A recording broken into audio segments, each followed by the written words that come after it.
देखो, देखने में ये न्यूज़ बहुत सिंपल सा है, पर ये प्रीलिम और मेंस दोनों के लिए बहुत ज़्यादा इंपॉर्टेंट है। अब देखो हुआ क्या है, गवर्नमेंट ने फॉरेन कंट्रीब्यूशन रेगुलेशन एक्ट को अमेंड कर दिया है, यानी एफसीआरए पहले से भी ज़्यादा स्ट्रिक्ट हो गया है। एफसीआरए यानी फॉरेन कंट्रीब्यूशन रेगुलेशन एक्ट का काम क्या है, ये मॉनिटर करता है, रेगुलेट करता है जो भी फॉरेन फंड एनजीओ को रिसीव होते हैं। अब सेंट्रल गवर्नमेंट ने इसको अमेंड क्यों किया, increase the monitoring of the NGO receiving foreign fund. इसको इम्प्लीमेंट या इंट्रोड्यूस करता है मिनिस्ट्री ऑफ होम अफेयर। अब देखो क्या क्या की चेंजेस हुए हैं। NGO must work only in approved activities. अब देखो एनजीओ की वर्क करने की कुछ स्पेशल कैटेगरीज होती हैं, जैसे एजुकेशन हो गया, इकोनॉमिक हो गया, ये इस न्यूज़ में भी मेंशन किया गया है।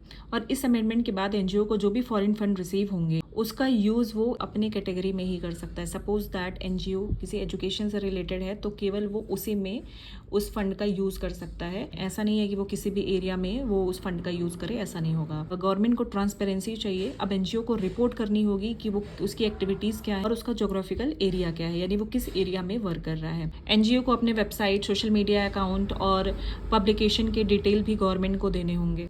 गवर्नमेंट ने पेनल्टी को भी इंक्रीज कर दिया है और अब मिनिमम फाइन 1 लाख है, और अगर किसी फॉरेन फंड का मिसयूज हो रहा है तो उस फॉरेन फंड का 30% ऐड हो जाएगा। गवर्नमेंट ऐसा क्यों कर रही है? Of course to improve the transparency and accountability, ताकि फॉरेन डोनेशन का मिसयूज ना हो। जो इससे रिलेटेड फंडामेंटल राइट्स हैं उसकी बात कर लेते हैं। पहला है आर्टिकल 19(1)(c) जो फ्रीडम टू फॉर्म एसोसिएशन, ये फ्रीडम देता है कि आप कोई भी एसोसिएशन, कोई भी एनजीओ बना सकते हैं। दूसरा है आर्टिकल 19(1)(a), इसके बारे में मैंने कल के वीडियो में भी बात की थी। थर्ड है article 21 right to life. NGO directive principle of state policy यानी डीपीएसपी के गोल को भी अचीव करने में हेल्प करता है। कैसे? अब इसके आर्टिकल देखो। आर्टिकल 38 ये प्रमोट करता है social, economic and political justice. Article 39 welfare of citizen की बात करता है और इक्विटेबल डिस्ट्रीब्यूशन ऑफ रिसोर्सेज की बात करता है, जिसमें एनजीओ बहुत हेल्प करता है। Article 41 right to work, education and public assistance.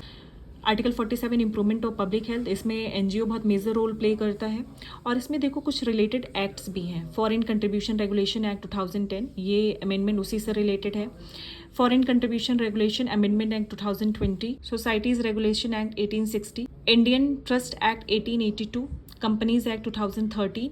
Supreme court का एक केस भी है, Noel Harper versus Union of India. इसमें सुप्रीम कोर्ट ने अपहेल्ड किया था, यानी सही बताया था जो भी अमेंडमेंट हुए थे 2020 में एफसीआरए के अंडर। सुप्रीम कोर्ट ने यह भी कहा, ये इंपॉर्टेंट है, कि receiving foreign fund is not a fundamental right and can be regulated by the state. तो ये स्टेटमेंट इंपॉर्टेंट है। प्रीलिम फैक्ट ये है, एफसीआरए यानी foreign contribution regulation act is administered by ministry of home affair, not the Ministry of Finance. If you want the PDF, then comment. I will share on my YouTube channel. Thank you.